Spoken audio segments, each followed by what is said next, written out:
بسم اللہ الرحمن الرحیم۔ السلام علیکم اسٹوڈنٹس۔ کلاس 9 اسلامیات کے اہم مختصر سوالات میں نے آپ سے شیئر کرنے ہیں، تو ویڈیو کو اینڈ تک لازمی دیکھیے اور ہو سکے تو ساتھ ساتھ ان سوالوں کو یاد بھی کرتے جائیں آپ۔ تو پہلا سوال ہے، قرآن مجید ہر قسم کی تحریف سے پاک کیسے ہے؟ دو دلیلیں تحریر کریں۔ ٹھیک ہے نا، تحریف کا مطلب ہوتا ہے کہ ایسی تبدیلی کرنا جس سے معنی اور مفہوم تبدیل ہو جائے، تو قرآن اس قسم کی تحریف سے پاک ہے۔ دو دلیلیں تحریر کریں۔ تو پہلی دلیل یہ ہے کہ اس کی حفاظت کا ذمہ اللہ تعالیٰ نے خود لیا ہے، اور دوسری دلیل یہ ہے کہ لاکھوں لوگ ایسے ہیں کہ جن کے سینوں میں ہر دور میں قرآن محفوظ رہتا ہے، تو اس لیے اس میں کسی قسم کی بھی تحریف نہیں کی جا سکتی۔ دوسرا ہے، عہد رسالت میں قرآن مجید کی کتابت کن چیزوں پر کی جاتی تھی؟ تو عہد رسالت میں جو ہے وہ پتھر کی سلوں پر، کھجور کے پتوں پر، چمڑے اور ہڈیوں پر قرآن پاک لکھا جاتا تھا۔ تیسرا ہے، قرآن مجید کی فضیلت کے بارے میں کسی حدیث مبارکہ کا ترجمہ لکھیں۔ تو بہت مشہور حدیث ہے کہ تم میں سے بہتر وہ ہے جو قرآن سیکھے اور سکھائے۔ سوال نمبر 4 ہے، قرآن مجید کی عالمگیریت سے کیا مراد ہے؟ تو قرآن مجید کی عالمگیریت کا مطلب ہے تمام عالم کے لیے، تمام جہانوں کے لیے۔ تو قرآن مجید اب قیامت تک آنے والے تمام لوگوں کے لیے ہدایت کا چشمہ ہے، اور یہ قرآن کی عالمگیریت ہے۔ پانچواں ہے، حضرت زید بن ثابت رضی تعالیٰ عنہ نے تدوین قرآن مجید کے کن 4 طریقوں کو اختیار کیا؟ تو آپ نے حفاظ کی شہادت، یعنی جن کو قرآن یاد تھا ان سے شہادت لی، صحابہ کے لکھے ہوئے نسخے دیکھے، 2 گواہوں کی تصدیق، اور نبی کریم صلی اللہ علیہ وآلہ وسلم کے آخری ترتیب دیے گئے متن کو بنیاد بنایا۔ اور آپ بہت اچھے قاری تھے، تو آپ کو جو قرآن یاد تھا آپ اس کے ساتھ بھی ان کو ملاتے تھے۔ اور اب آپ کے پاس چھٹا سوال ہے، تحریف سے کیا مراد ہے؟ اور عہد رسالت میں حفاظت قرآن مجید کے 2 طریقے لکھے۔ تو تحریف کا مطلب میں نے آپ کو بتا دیا کہ ایسی تبدیلی کرنا جس سے معنی اور مفہوم تبدیل ہو جائے۔ اور عہد رسالت میں حفاظت قرآن مجید کے 2 طریقے، تو عہد رسالت میں ایک وحی، یعنی کاتب جو ہی وحی آتی تھی تو آپ کاتب وحی سے لکھوا لیتے تھے، اور دوسرا صحابہ کرام اس کو ساتھ ساتھ یاد کرتے رہتے تھے۔ تو یہ 2 طریقے تھے۔ اور 7واں ہے، قرآن مجید کے کوئی سے 4 صفاتی نام لکھیں اور قرآن کی تعریف کریں۔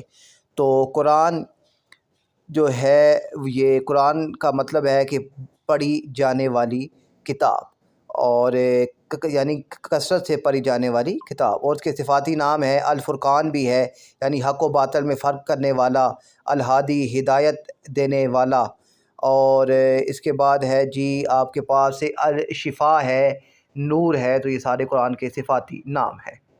اور اس کے بعد جی 8واں ہے، احادیث کی تعریف کریں اور احادیث کی اقسام بیان کریں۔ تو نبی کریم کے قول، فعل اور عمل کو احادیث کہتے ہیں، اور جو حدیث کی 3 اقسام ہیں، حدیث قولی، حدیث عملی اور حدیث تقریری۔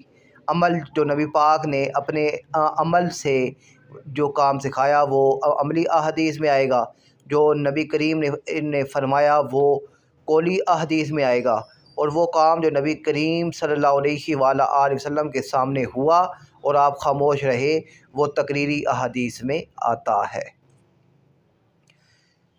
اب آپ کے پاس کویشچن نمبر 9 ہے، حیا اور ایمان کا آپس میں کیا تعلق ہے؟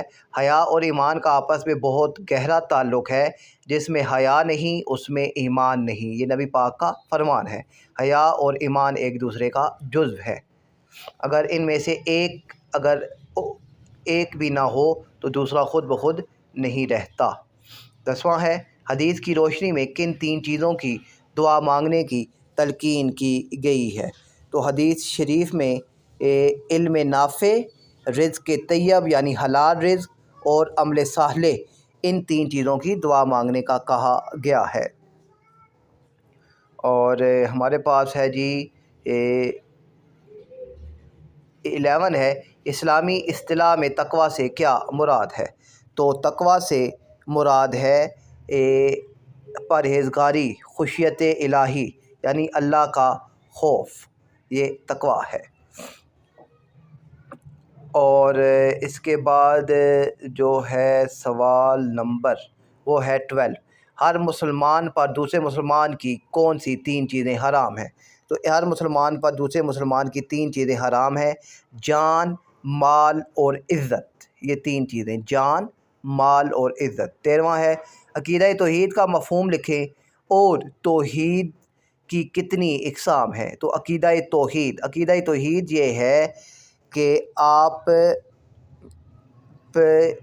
یہ دل سے اس بات پر ایمان رکھیں کہ اللہ رب العزت کے سوا کوئی عبادت کے لائق نہیں، وہ اکیلا ہے اور کوئی اس کا شریک نہیں، یہ عقیدہ توحید ہے۔ اور توحید کی کتنی اقسام ہے؟ توحید کی 3 اقسام ہے، توحید الوہیت، توحید ربوبیت اور توحید اسماء اور صفات۔ اور اب 14 ہے، وجود باری تعالیٰ کی کوئی سی 2 نشانیاں بیان کریں۔ تو وجود باری تعالیٰ کے لیے کائنات کا نظام آپ دیکھ لیں اور آسمان کو دیکھ لیں، یہ تو قرآن میں بھی ہے کہ تم آسمان کو نہیں دیکھتے کہ بغیر ستونوں کے کھڑا ہے؟ تو یہ کون ہے؟ وہ بے شک اللہ کی ذات ہے۔ تو یہ کہ کائنات کا نظام، پھر زمین و آسمان کی تخلیق، پھر سورج کا مشرق سے نکل کر مغرب کی طرف روز غروب ہونا، یہ تمام نشانیاں ظاہر کرتی ہیں کہ عقیدہ توحید کو، کہ اللہ کا وجود ہے۔ 15واں ہے، شرک کی مذمت کے بارے میں کسی ایک آیت مبارکہ کا ترجمہ لکھیں۔ تو شرک کی مذمت میں یہی ہے کہ اللہ نے کہا کہ اللہ ہر گناہ جس کو چاہے گا بخش دے گا سوائے شرک کے، شرک کو اللہ ہرگز معاف نہیں کرتا۔ 16واں ہے، عقیدہ توحید کے بارے میں کسی ایک حدیث مبارکہ کا ترجمہ لکھے۔ تو عقیدہ توحید کیا ہے کہ بخاری شریف کی حدیث میں ہے کہ جس نے اخلاق کے ساتھ کہا لا الہ الا اللہ وہ جنت میں داخل ہوگا، ٹھیک ہے، یہ احادیث ہے۔ اور اس کے بعد جی سوال نمبر 17 ہے، توحید کے عملی زندگی پر مرتب ہونے والے 3 اثرات تحریر کریں۔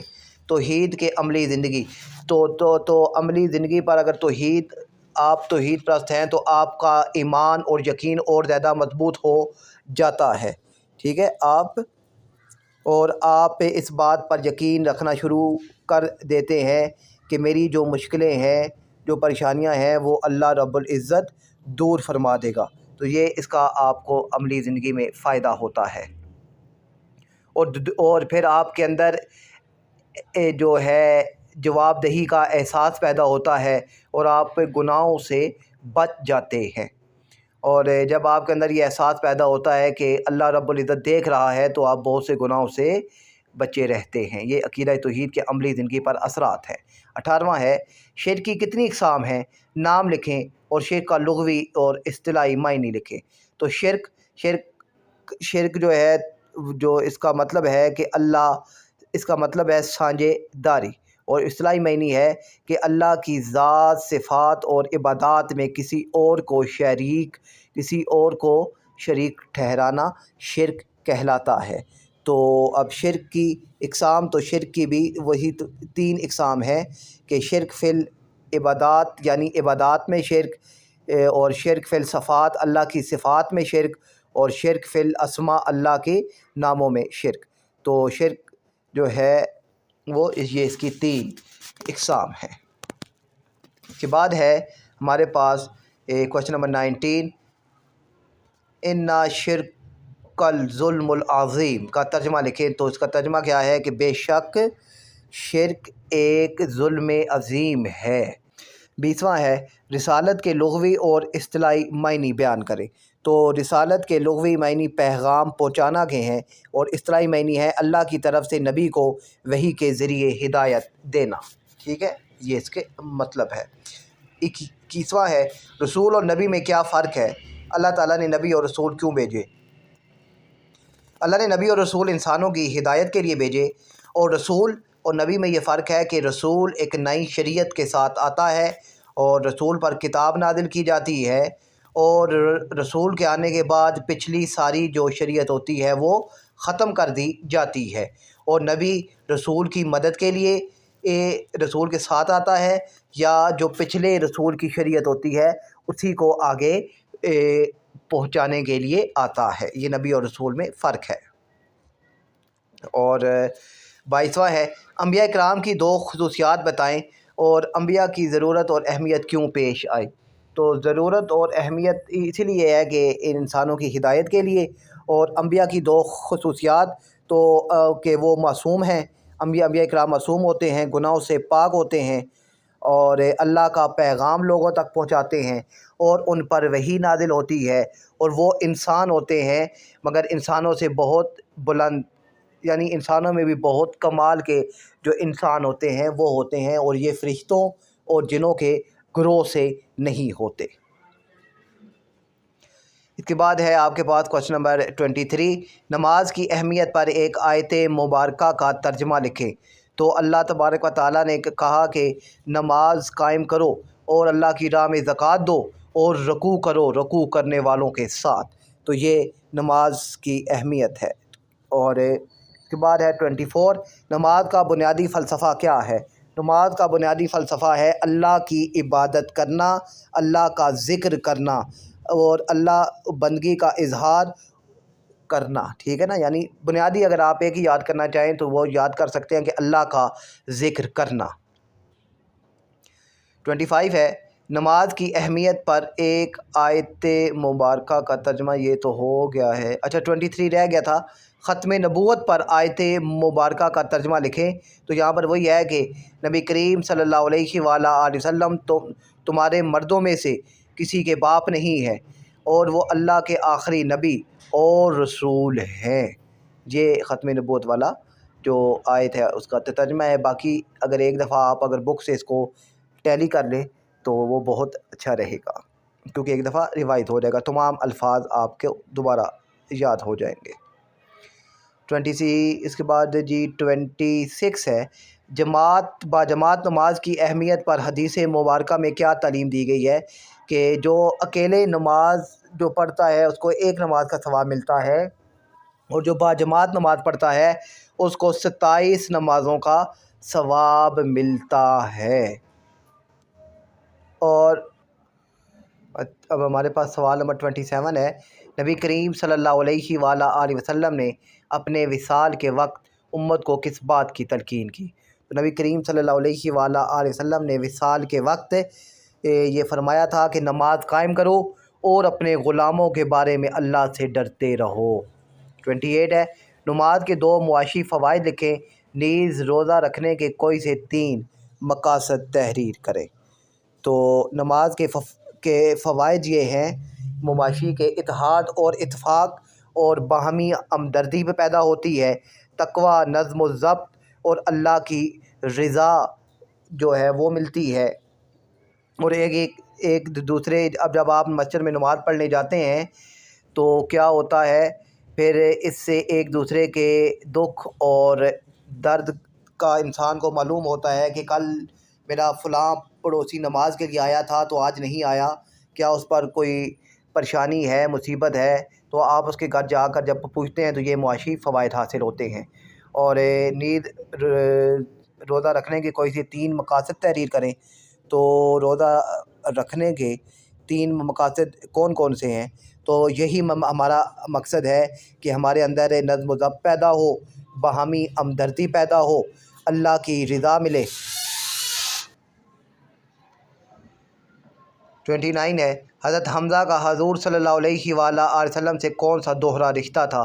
تو حضرت حمزہ رسول اللہ صلی اللہ علیہ وآلہ وسلم کے چچا بھی تھے اور آپ کے رضائی بھائی بھی تھے۔ ٹھیک ہے، چچا اور رضائی بھائی تھے، یہ دوڑا رشتہ تھا۔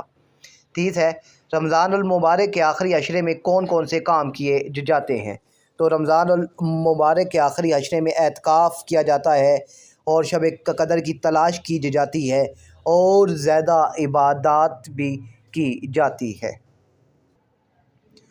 31 ہے ماہ رمضان میں کی جانے والی بدنی اور مالی عبادات کے نام تحریر کریں۔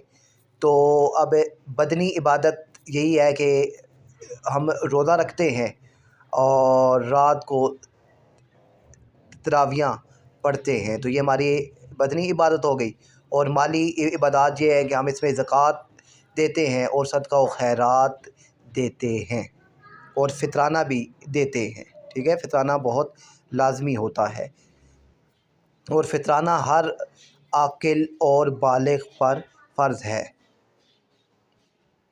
اور اس کے بعد ہے 32 ہے کہ سحری اور افطاری کے 2 احکام لکھیں، نیز شب قدر کی اہمیت بیان کریں۔ تو سحری میں برکت ہے اور افطاری جلدی، سحری یعنی سحری میں نبی کریم نے فرمایا کہ سحری میں برکت ہے اور سحری میں تاخیر کرنا افضل ہے، ٹھیک ہے نا، سحری میں تاخیر کرنا افضل ہے اور افطاری میں جلدی کرنا افضل ہے۔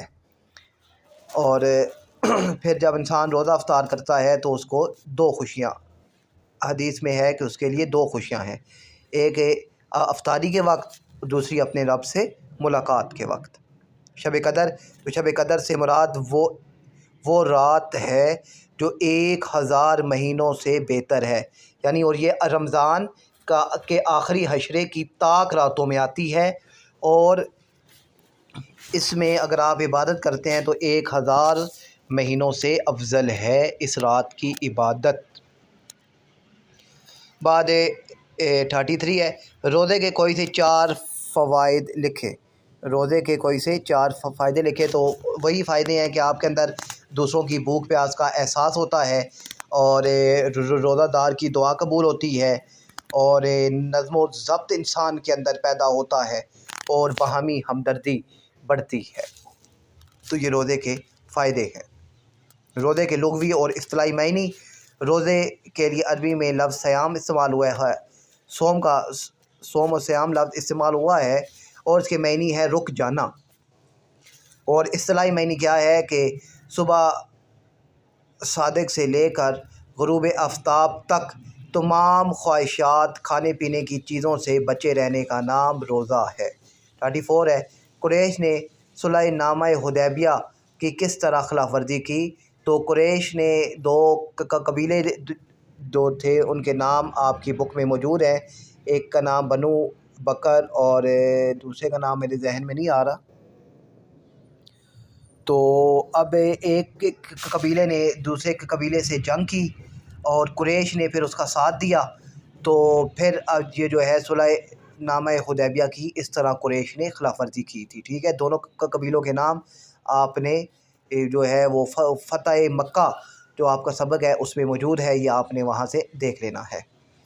اور اس کے بعد ہے جی ہمارے پاس 35 آپ صلی اللہ علیہ وآلہ وسلم نے صلح حدیبیہ کے معاہدے کی تجدید کے لیے کون سی شرائط پیش کی؟ آپ نے 3 شرائط پیش کی تھی کہ بنو حوازن میرے خیال میں ہے کہ اس کے جو خون بہا ہے اس کا جو بھی حساب بنتا ہے وہ دیا جائے، یا قریش جو ہے اس قبیلے کی حمایت چھوڑ دے، یا صلح حدیبیہ کو توڑ دیا جائے۔ تو قریش نے صلح حدیبیہ کو توڑ دیا تھا اور اس کے بعد پھر فتح مکہ ہوا تھا۔ حضرت ابو سفیان نے کب اسلام قبول کیا؟ تو حضرت ابو سفیان نے فتح مکہ کے وقت اسلام قبول کیا تھا۔ 37 ہے حضور صلی اللہ علیہ وسلم کی عبادت میں خشوع و خضوع کی کیفیت کیا تھی؟ اور حضور صلی اللہ علیہ وآلہ وسلم کی عبادت میں خشوع و خضوع یہ تھا کہ آپ صلی اللہ علیہ وآلہ وسلم رات کے پہلے حصے میں سو جاتے تھے اور اس کے بعد اٹھ کر اللہ کی عبادت کیا کرتے تھے، اور اتنی عبادت کیا کرتے تھے کہ آپ کے پاؤں میں ورم پڑ جاتا اور آپ کے کاندھے سے چادر مبارک گر جاتی، اور جب آپ سے کہا جاتا کہ آپ تو پاک ہیں، اتنی عبادت کیوں کرتے ہیں، تو آپ نے فرمایا کہ کیا میں شکر گزار بندہ نہ بنوں؟ تو یہ نبی کریم صلی اللہ علیہ وآلہ وسلم کی خشوع و خضوع کی کیفیت تھی، اور یہ حضرت اماں عائشہ صدیقہ رضی تعالیٰ عنہا سے احادیث مروی ہے۔ 38 ہے، آپ صلی اللہ علیہ وآلہ وسلم نے فتح مکہ پر بیت اللہ میں پہنچ کر کیا کیا؟ تو آپ نے بیت اللہ میں پہنچ کر بیت اللہ کا سب سے پہلے طواف کیا، اور اس کے بعد آپ خانہ کعبہ کے اندر گئے اور تمام بتوں کو گرا دیا، اور آپ نے ہر ایک بت کو جھری مارتے اور اس کو گراتے جاتے تھے۔ 39 ہے، آپ کس مہینے میں غزوہ حنین کے لیے روانہ ہوئے؟ تو آپ شوال کے شروع میں غزوہ حنین کے لیے روانہ ہوئے، اور 8 ہجری میں غزوہ حنین پیش ہوا ہے، یہ یاد رکھیے گا۔ اور 40 ہے، غزوہ حنین میں ہمیں آپ صلی اللہ علیہ وآلہ وسلم کے کس وصف کا پتہ چلتا ہے؟ نیز حنین کا فاصلہ مکہ مکرمہ سے کتنا ہے؟ تو غزوہ حنین میں آپ صلی اللہ علیہ وآلہ وسلم کی ثابت قدمی، شجاعت اور بہادری کا پتہ چلتا ہے، اور غزوہ جو وادی حنین ہے یہ مکہ مکرمہ سے 40 کلومیٹر دور یعنی 25 میل ہے۔ سوال نمبر 41 ہے، غزوہ حنین کے موقع پر مسلمانوں میں افراتفری کی کیا وجہ تھی؟ تو اب جو 2 قبیلے تھے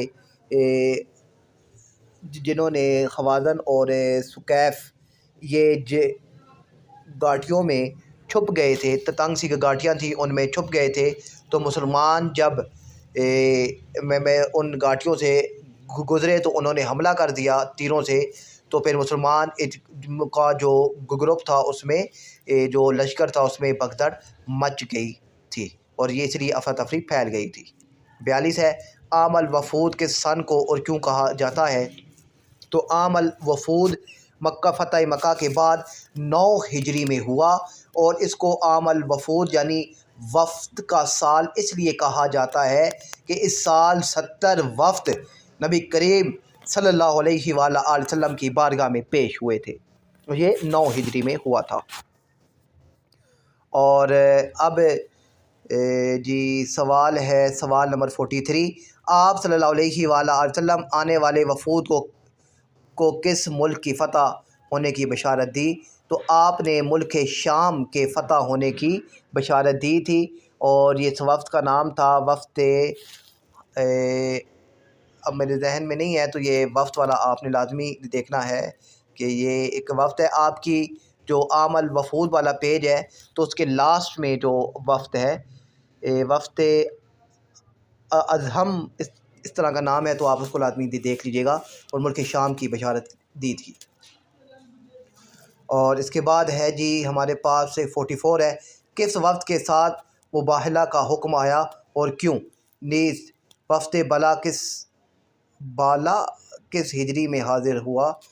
تو یہ جو نجران کا وفد تھا اس کے ساتھ مباہلہ کا حکم آیا، اور وفد بالا یعنی یہ جتنے بھی وفد ہیں یہ سارے 9 ہجری میں آئے تھے۔ اور اس کے بعد ہے ہمارے پاس سوال نمبر 45 ہے، نبی کریم کے بچپن سے احسار کی مثالیں ذکر کریں۔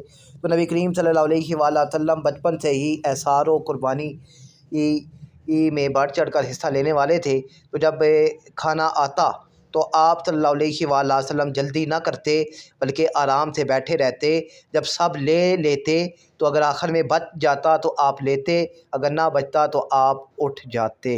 یہ آپ صلی اللہ علیہ وآلہ وسلم کا بچپن سے ہی احسار ہے۔ 46 ہے، نبوت سے قبل نبی کریم کی وجہ شہرت کیا تھی؟ تو نبوت سے قبل نبی کریم رؤوف الرحیم صلی اللہ علیہ وآلہ وسلم کی وجہ شہرت آپ صادق اور امین تھے، عرب کے لوگ آپ کے پاس اپنی امانتیں رکھوایا کرتے تھے۔ 47 ہے، آپ صلی اللہ علیہ وآلہ وسلم کے قدمین مبارک میں کس وجہ سے ورم آ جاتا تھا؟ تو ایک کثرت عبادت اور قیام کی وجہ سے آپ کے پاؤں میں، آپ کے قدمین مبارک میں ورم آ جاتا تھا۔ 48 ہے، حضور صلی اللہ علیہ وآلہ وسلم کی عبادت میں خشوع و خضوع کی کیفیت کیا ہوتی تھی؟ تو خشوع و خضوع کی کیفیت یہی ہوتی تھی کہ آپ کے پاؤں میں ورم آ جاتا تھا اور چادر مبارک کندھے سے گر جایا کرتی تھی۔ 49 ہے، آپ صلی اللہ علیہ وآلہ وسلم صحابہ کرام کو عبادات میں کس چیز کی ترغیب دیتے تھے؟ حضور صلی اللہ علیہ وآلہ وسلم صحابہ کرام کو باطنی سخاوت و احسار کی ترغیب دیا کرتے تھے۔ ویسے آپ اس کو بھی دیکھ لیجیے گا، ٹھیک ہے۔ اور آپ صلی اللہ علیہ وآلہ وسلم کی باطنی سخاوت و احسار کا کیا معنی ہے اور سخاوت و احسار کی مختلف صورتیں کون سی ہیں؟ کہ باطنی سخاوت و احسار جو نبی کریم صلی اللہ علیہ وآلہ وسلم کا ہے کہ دل کی وسعت، دوسروں کی ضروریات کو اپنی ضروریات پر فوقیت دیا کرتے تھے، ٹھیک ہے۔ نبی کریم صلی اللہ علیہ وآلہ وسلم کو اگر کسی چیز کی ضرورت ہوتی اور کسی اور کو بھی ضرورت ہوتی تو آپ صلی اللہ علیہ وآلہ وسلم اس کو دے دیا کرتے تھے، ٹھیک ہے۔ اپنی ضروریات کو دوسروں کی ضروریات کو اپنی ضروریات پر فوقیت دیتے تھے۔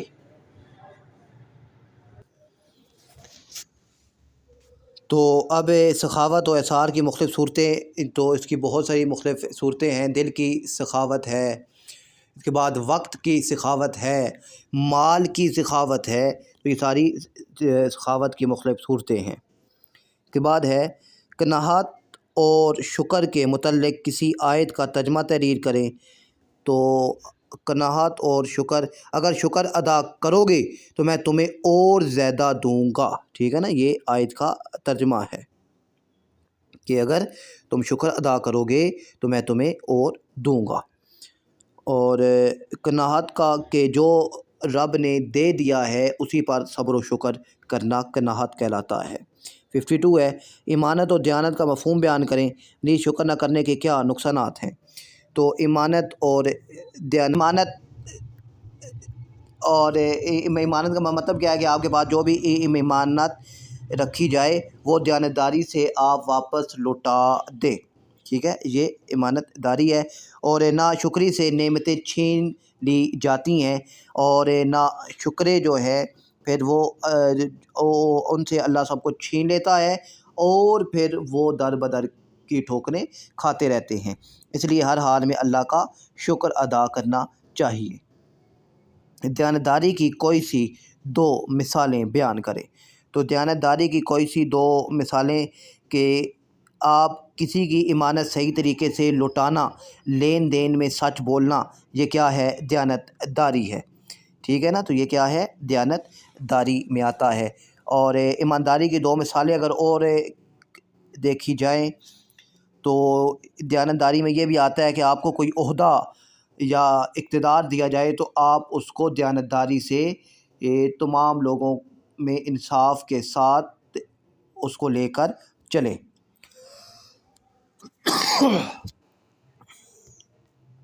54 ہے، بددیانتی اور دھوکہ دہی کے دو نقصانات بیان کریں، نیز دیانتداری کی کوئی سی دو مثالیں بیان کریں۔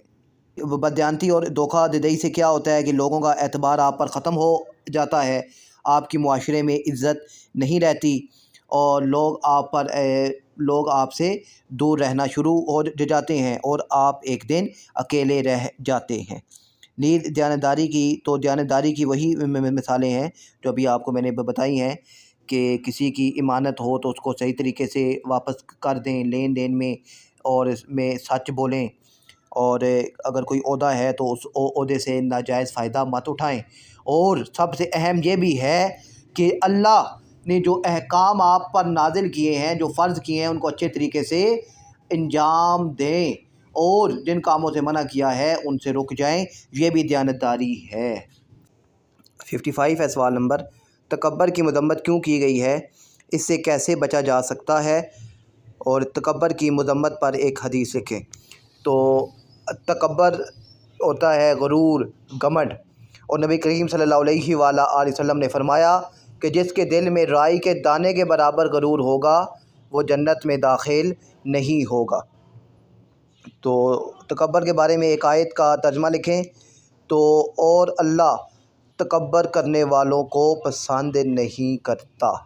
57 ہے، حسد اور رشک میں کیا فرق ہے؟ نیز حسد کا نقصان کس کو اور کیوں ہوتا ہے؟ تو حسد کسی کی نعمت زوال پذیر ہونے کی تمنا کرنا حسد ہے۔ رشک کسی کے پاس موجود نعمت کی خواہش کرنا بغیر اس کے زوال کی خواہش کیے، یہ رشک ہوتا ہے۔ اور حسد کا نقصان، حسد کرنے والا خود ذہنی اذیت میں رہتا ہے اور یہ اس کے ایمان کو کمزور کر دیتا ہے۔ 58 ہے، حسد کے بارے میں ایک آیت اور احادیث کا ترجمہ لکھیں۔ تو اور حسد کرنے والے کے شر سے جب وہ حسد کرے، یعنی اللہ تبارک و تعالیٰ کے کہتا ہے کہ ان سے بچو، اور حسد کرنے والے کے شر سے جب وہ حسد کرے۔ اور حدیث میں ہے کہ حسد نیکیوں کو اس طرح کھا جاتا ہے جیسے آگ لکڑی کو جلا دیتی ہے۔ تو 59 ہے، یمین کے لغوی اور اصطلاحی معنی بیان کریں۔ تو یمین کا مطلب ہے دایاں ہاتھ، اور عرب کے لوگ جب کسی سے کوئی قسم لیتے تھے تو اپنا دایاں ہاتھ ملاتے تھے، تو اس کی وجہ سے اس کا نام یمین ہے اور اس کا مطلب ہے قسم۔ ٹھیک ہے، اصطلاح میں اللہ کی قسم کھانا کسی بات کی تاکید کے لیے، ٹھیک ہے، یہ اس کا اصطلاحی مطلب ہے۔ 60 ہے، قسم اور حلف میں کیا فرق ہے؟ نیز قسم توڑنے کا کفارہ کیا ہے؟ تو قسم اور حلف دونوں آپس میں مترادف الفاظ ہیں، یہ یاد رکھیے گا۔ اور اب ایک حلف کیا ہے کہ دنیاوی کسی کام کے لیے آپ کوئی وعدہ کرتے ہیں، قسم اٹھاتے ہیں، حلف لیتے ہیں، اور اگر آپ اس کو پورا نہیں کرتے تو قانون جو ہے وہ آپ کو اس کی سزا دیتا ہے یا عدالتی کارروائی کی جاتی ہے۔ جیسے ملک میں وزیر اعظم یا جو وزیر ہوتے ہیں وہ جب اپنی وزارت کو قبول کرتے ہیں تو حلف لیتے ہیں کہ ہم تمام کام ایمانداری سے کریں گے، تو یہ حلف ہوتا ہے۔ اور قسم کیا ہوتی ہے؟ تو قسم یہ ہے کہ پھر وہ اس کا جتنا بھی جو کفارہ ہے یا جو بھی حساب کتاب ہے وہ دین اسلام کے مطابق دیا جاتا ہے، ٹھیک ہے نا۔ قسم اللہ رب العزت کے علاوہ کسی اور کی قسم نہیں کھائی جا سکتی۔ اور کفارہ، تو قسم کا کفارہ ہے 3 روزے یا 10 مسکینوں کو کھانا کھلانا، یہ قسم کا کفارہ ہے۔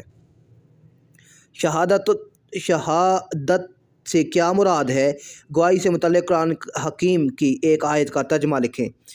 تو اب شہادت کا مطلب ہے گواہی دینا، اور گواہی سے متعلق قرآن مجید کی ایک آیت کا ترجمہ لکھیں۔ تو ترجمہ تو مجھے ابھی گواہی کا نہیں یاد، تو یہ آپ نے خود اپنی بک سے دیکھ لینا ہے۔ 62 ہے، جھوٹی گواہی کے بارے میں ایک حدیث مبارکہ کا مفہوم لکھیں۔ تو نبی کریم صلی اللہ علیہ وآلہ وسلم نے فرمایا کہ جھوٹی گواہی دینا شرک کے برابر ہے، جھوٹی گواہی دینا شرک کے برابر ہے۔ تو ابھی جو باقی سوال ہیں میں وہ ریڈ کرتا ہوں، تو آپ نے ان کے جواب جو ہیں وہ اپنی بک سے پھر آپ نے ڈھونڈ لینے ہیں۔ جہاں تک جو ہے وہ میں نے آپ کو سوالوں کے جوابات بھی بتا دیے ہیں، اور آگے جو ہے پھر وہ آپ نے خود سوالوں کے جواب ڈھونڈنے ہیں۔ 63 سوال ہے کہ گواہی کی قبولیت کے لیے بنیادی شرائط کیا ہیں؟ 3 شرائط تحریر کریں۔ تو گواہی کی قبولیت کے لیے جو شرائط ہیں کہ وہ عاقل اور بالغ ہو، گواہ ایماندار اور دیانتدار ہو، گواہی حقیقت پر مبنی ہو نہ کہ جھوٹ پر مبنی ہو۔ 64 ہے، ہمسایوں کے ساتھ حسن سلوک کے بارے میں قرآنی آیت کا ترجمہ لکھیں کہ اب اور اللہ کی عبادت کرو اور اس کے ساتھ کسی کو شریک نہ ٹھہراؤ، اور والدین، رشتہ داروں، یتیموں، مسکینوں اور ہمسایوں کے ساتھ بھلائی کرو، یہ جو ہے یہ قرآنی آیت کا ترجمہ ہے۔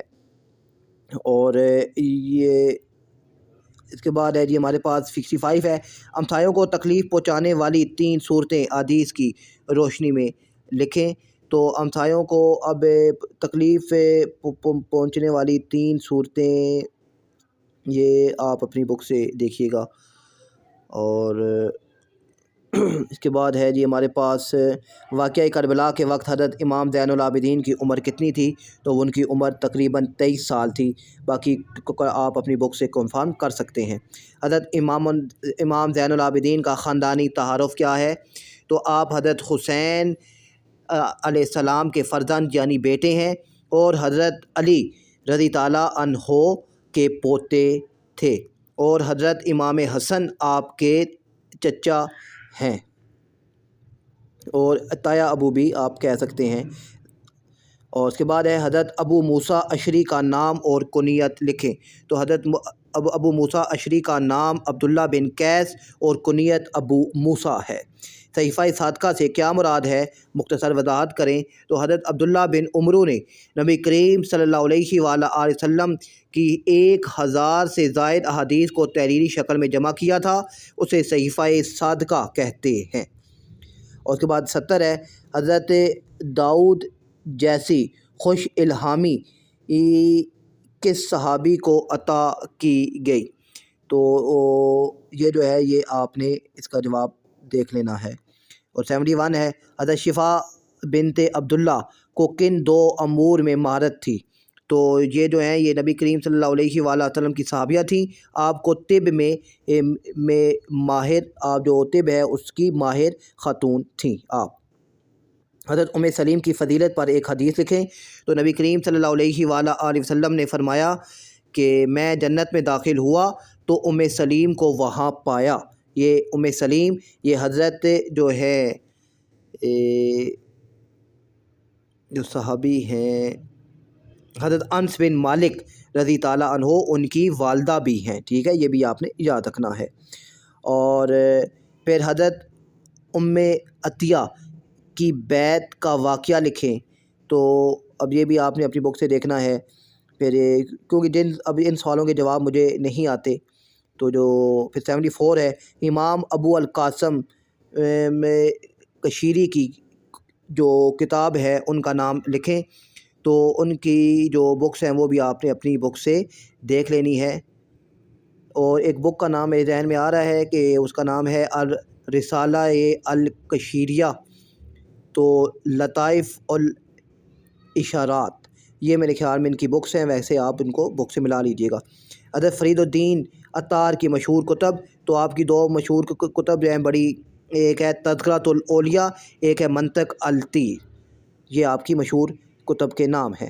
حضرت نظام الدین اولیاء کے چند ملفوظات لکھیں۔ تو ان کے 1-2 میں آپ کو بتا دیتا ہوں، باقی آپ اپنی بک سے دیکھ لیجیے گا۔ دنیا محبت کے قابل نہیں، اصل دولت اللہ کی رضا ہے، اللہ کے راستے میں صبر ہی کامیابی کی کنجی ہے۔ اس کے بعد 77 ہے آپ کے پاس علامہ سیوطی کی حرم میں دعا کا واقعہ لکھیں۔ نیز علامہ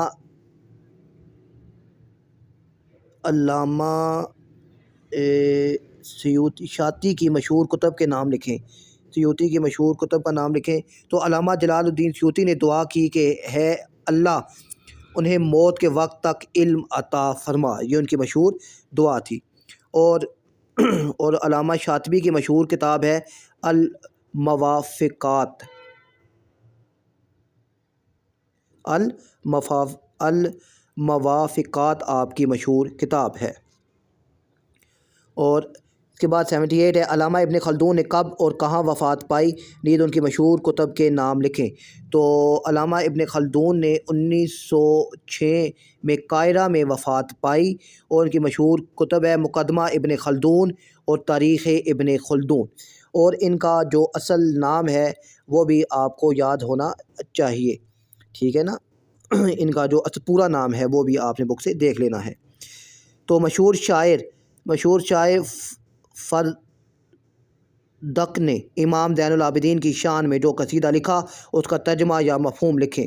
تو انہوں نے امام زین العابدین کی شان میں جو قصیدہ لکھا تھا اس کی یہ مفہوم ہے کہ یہ وہ ہستی ہے جس کی شناخت کے لیے اگر تمہیں دلیل چاہیے تو تمہیں کعبے کی دیواروں سے پوچھنا پڑے گا، یا اگر تم شناخت چاہتے ہو تو کعبے کی دیواروں سے پوچھ لو۔ اس کے بعد ہے جی ہمارے پاس 80 ہے خود اعتمادی اور خود انحصاری میں فرق بیان کرے۔ خود اعتمادی اپنے آپ پر یقین رکھنا، اور خود انحصاری دوسروں پر بھروسہ کرنے کے بجائے خود کام کرنا، یہ خود انحصاری ہوتا ہے۔ اس کے بعد ہے جی ہمارے پاس 81 قوی مومن کے بارے میں احادیث میں کیا آیا ہے؟ مومن وہ ہے جس کے ہاتھ اور زبان سے دوسرے مسلمان محفوظ رہیں، ٹھیک ہے۔ اور 82 ہے جسمانی ورزش کے ہمارے جسم پر کیا اثرات مرتب ہوتے ہیں۔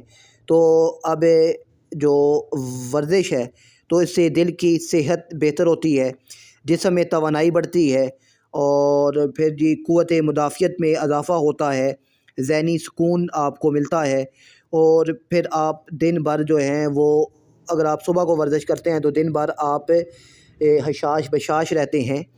تو یہ اس کے فائدے ہیں۔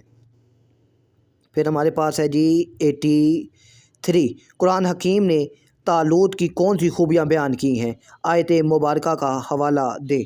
تو بے شک اللہ نے اسے علم اور جسمانی طاقت میں فضیلت دی تھی، ٹھیک ہے نا۔ طالوت یہ ایک برگزیدہ بندے تھے، ولی تھے، جنہوں نے جالوت بادشاہ کے خلاف جنگ کی تھی، اور ان کا ذکر اللہ نے قرآن میں سورۃ بقرہ میں کہا ہے۔ 84 ہے نبی کریم کی ابتدائی زندگی میں پیش آنے والی 2 آزمائشوں کے نام لکھیں۔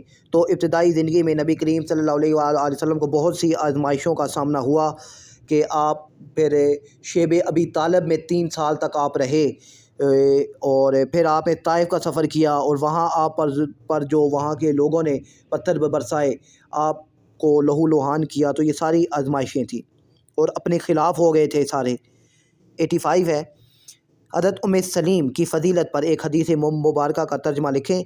تو یہ پہلے حدیث ہو چکی ہے، تو ایک اور حدیث میں یہ آتا ہے کہ میں نے خواب میں جنت میں سنا کہ کسی کے قدموں کی چاپ آ رہی ہے، پوچھا گیا تو بتایا گیا یہ سلیم ہیں۔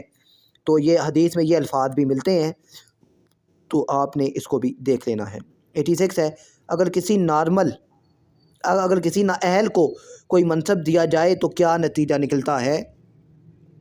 تو اگر کسی نااہل کو کوئی منصب دیا جائے تو اس کا نتیجہ یہ نکلے گا کہ ہر طرف فساد پھیل جائے گا، حقدار کو اس کا حق نہیں ملے گا۔ 87 ہے فتح مکہ میں افو درگزر کے واقعات کو مد نظر رکھتے ہوئے ہم اپنی زندگی میں معاف کرنے کی صفت کیسے اپنا سکتے ہیں؟ تو اب نبی کریم صلی اللہ علیہ وآلہ وسلم نے فرمایا تھا کہ آج تم پر کوئی الزام نہیں، جاؤ تم سب آزاد ہو۔ ہمیں دوسروں کی غلطیوں کو معاف کر کے زندگی گزارنی چاہیے، اور زندگی میں برداشت کی عادت کو اپنانا چاہیے، کوشش کرنی چاہیے کہ ہمارے اندر بھی معافی کی صفت پیدا ہو، اس سے پیار اور محبت بڑھتا ہے۔ 88 ہے واقعہ کربلا کے بعد حضرت امام زین العابدین کے کردار کے 2 پہلو لکھیں۔ تو واقعہ کربلا کے بعد صبر اور عبادت میں مصروف رہتے تھے، اور امت کی روحانی رہنمائی کرتے رہتے تھے حضرت امام زین العابدین۔ پھر واقعہ کربلا کے بعد پھر کسی نے حضرت امام زین العابدین کو مسکراتے ہوئے نہیں دیکھا تھا۔ 89 ہے حضرت ابو موسیٰ اشعری کی سیرت و کردار کے 2 نمایاں پہلو بیان کریں۔ اور حضرت ابو موسیٰ اشعری کی سیرت و کردار کے 2 نمایاں پہلو جو بھی تمام بزرگان دین ہوتے ہیں ان کے وہ یہی ہوتے ہیں کہ وہ زہد و تقوی کے حامل ہوتے ہیں، اور بہت زیادہ عبادت کرنے والے ہوتے ہیں۔ تو ویسے جو ہیں وہ آپ ایک دفعہ بک سے بھی دیکھ لیجیے گا بچوں۔ بعد ہے جی 90 ہے ایک طالب علم کی زندگی میں احادیث نبوی پر عمل کرنے کے 2 فوائد لکھیں۔ تو اس سے کیا ہوگا کہ علم میں برکت اور ہدایات ملتی رہیں گی، اور دنیا و آخرت میں کامیابی ملتی رہے گی۔ بعد 91 ہے لوگوں کا شکریہ ادا کرنے پر ایک حدیث مبارکہ کا ترجمہ لکھیں۔ تو جو لوگوں کا شکر ادا نہیں کرتا وہ اللہ کا شکر ادا نہیں کرتا، یہ حدیث کا ترجمہ ہے۔ اور ایک اور مقام پر ہے کہ جو لوگوں کا، یہ آپ کی شکر والے میں دیکھ لیجیے گا، اب الفاظ مجھے بھول رہے ہیں، کہ جو لوگوں کا شکر ادا کرتا ہے وہ اللہ اس کو اور عطا کرتا ہے۔ ویسے حدیث دیکھ لیجیے گا ایک دفعہ تو اس کا مفہوم کیا ہے۔ پھر اس کے بعد آپ کے پاس آئیں گے اہم تفصیلی سوالات۔ تو اب یہ سوالات جو ہیں یہ اب آپ نے شارٹ سارے اچھے طریقے سے یاد کرنے ہیں، اور انہی شارٹ کو آپ نے ایز اے لانگ بھی لکھنا ہے۔ اور پھر اس کے بعد جو ہیں میں آپ کو بتاؤں گا کہ احادیث جو آپ نے حدیث نمبر 1 3 4 5 8 9 10 یہ احادیث آپ نے ہر حال میں لازمی کرنی ہے، ٹھیک ہے۔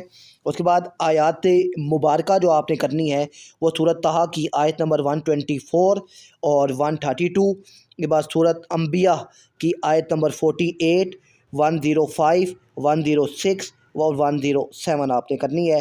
پھر سورۃ مریم کی آیت نمبر 21، سورۃ لقمان کی آیت نمبر 15 اور سورۃ یاسین 20 تا 21، یہ دو آپ نے ہر حال میں یہ جو آیات ہیں ان کو تیار کرنا ہے۔